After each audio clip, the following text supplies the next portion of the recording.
राहुल और Amit best friends थे। उनको डरावनी कहानियां बहुत पसंद थीं। उनको हॉरर फिल्में देखना भी बहुत अच्छा लगता था। सबसे ज्यादा उनको भूतों के बारे में बातें करना पसंद था। राहुल और अमित ने बहुत सी भूतों की कहानियां सुनी थी।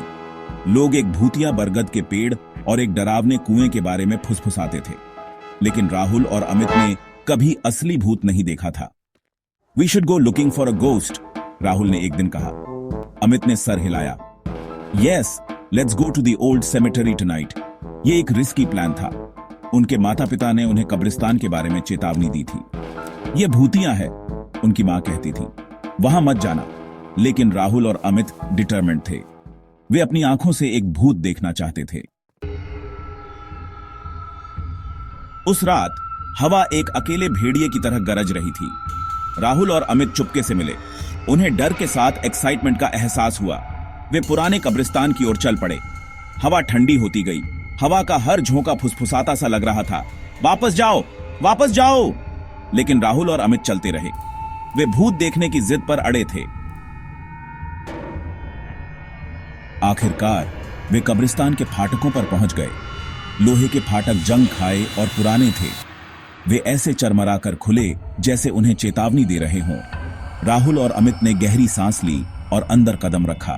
कब्रिस्तान अंधेरा और शांत था। बस उनकी अपनी फुटस्टेप्स की आवाज आ रही थी। वे कब्रिस्तान में और अंदर जाते गए। पेड़ों की परछाइयां लंबी, पकड़ती हुई उंगलियों की तरह लग रही थीं।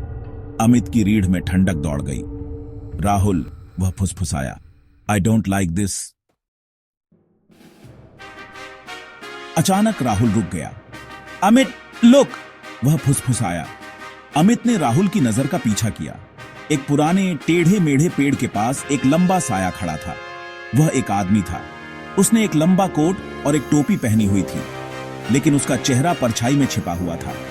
आदमी बिल्कुल स्थिर था, बहुत ज्यादा स्थिर। वह बिल्कुल भी नहीं हिला। और फिर धीरे धीरे वह लंबा होने लगा, लंबा और लंबा, जब तक कि वह पेड़ों से भी ऊंचा न हो गया। अमित और राहुल डर के मारे देखते रहे। रन! राहुल आखिरकार चिल्लाया। उन्होंने और कुछ देखने का इंतजार नहीं किया। वे मुड़े और जितनी तेज उनके पैर उन्हें ले जा सकते थे, भागे। वे तब तक नहीं रुके जब तक वे अपने घर नहीं पहुंच गए।